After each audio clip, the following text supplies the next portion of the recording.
Paul Sheldon was healing. Weeks had passed since the burning of the manuscript.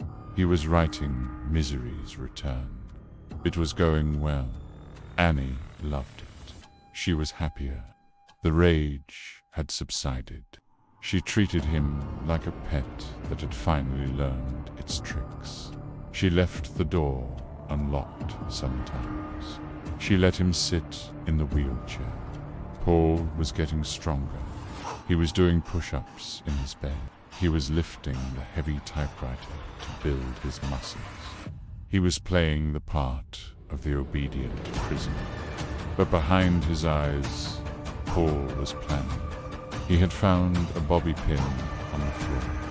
While Annie was out running errands, Paul practiced.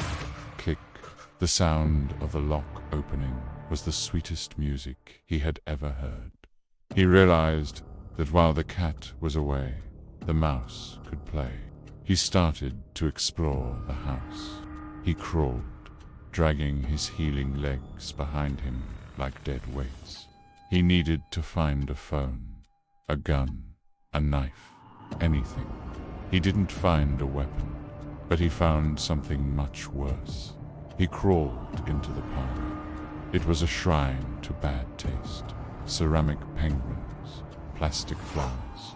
But on the shelf, there was a large, heavy scrapbook. Behind the cover, in neat handwriting, it said, Memory Lane. Paul opened it. He expected to see photos of her childhood, maybe her parents. Instead, he saw obituaries, hundreds of them.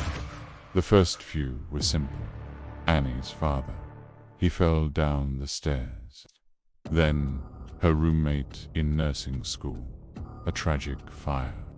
Then, an orderly at the hospital where she worked. Paul turned the pages faster. His heart was hammering against his ribs. The deaths followed Annie wherever she went. Manchester, Harrisburg, Boulder, and then the babies. Paul stopped breathing. There were pages and pages of infant deaths. The Dragon Lady, the papers called her. A nurse suspected of killing newborns. She had been caught. She had gone to trial. But the last clipping showed Annie walking out of the courthouse, smiling. Acquitted, the headline read. Lack of evidence. Paul closed the book. His hands were shaking so hard he almost dropped it. He wasn't dealing with a crazy fan. He wasn't dealing with a woman with a temper.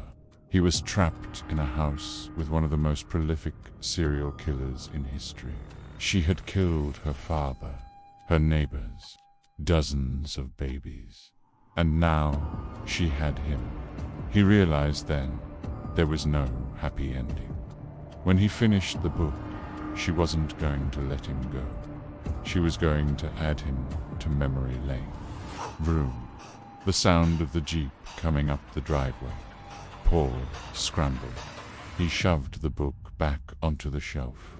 He dragged himself across the floor, his fingernails digging into the carpet.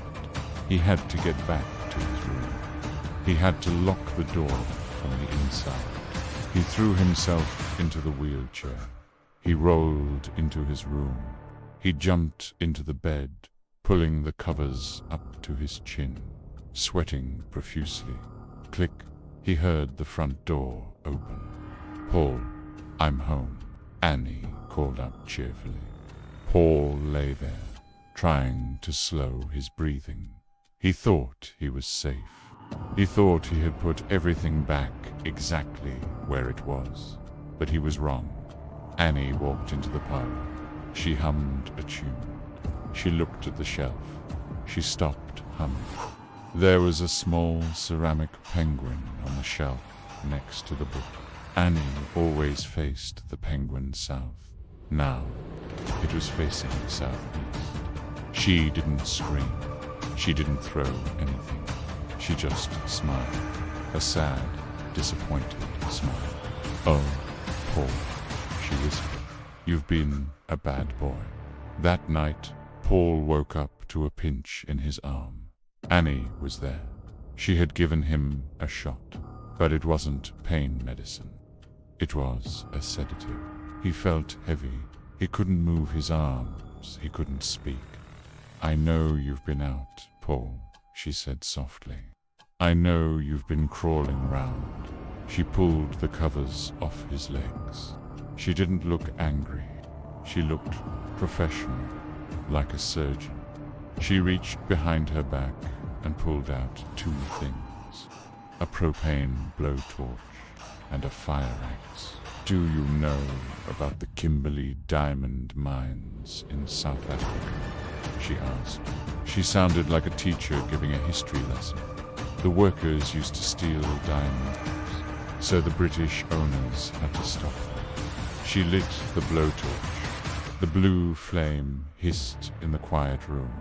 "They didn't kill them, Paul, because they still needed them to work." She picked up the axe. "So they came up with an operation. It was called Hobbling." Paul tried to scream. He tried to kick, but the drugs held him down like lead weights. "It's for your own good," Annie said. "As long as you have feet, you'll try to run away. And I can't let you leave me. Trust me," she whispered. "I'm a nurse." She raised the axe high above her head. Paul stared at the blade. It whistled through the air. It struck his left ankle with a sound that Paul would hear in his nightmares forever. The foot was gone. Then came the blowtorch. Annie wasn't trying to kill him. She was cauterizing the wound to keep him alive, because she still needed him to type. When Paul woke up, he was lighter. Part of him was gone. Annie had buried his foot in the garden. She treated the whole thing like a necessary medical procedure.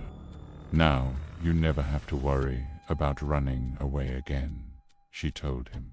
She was right. Paul couldn't run, but he could still write, and he could still hate. Paul sat at the typewriter. He wasn't writing for her anymore. He was writing to finish the book, because the moment the book was done, he was going to kill her. He didn't know how. He didn't have a weapon. He didn't have feet, but he had a heavy typewriter, and he had a plan. Annie Wilkes had made one mistake.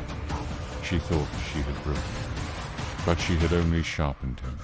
The hobbling didn't end the story. It began the finale. Subscribe for the final episode. The book is almost done, and Paul Sheldon is ready to end this.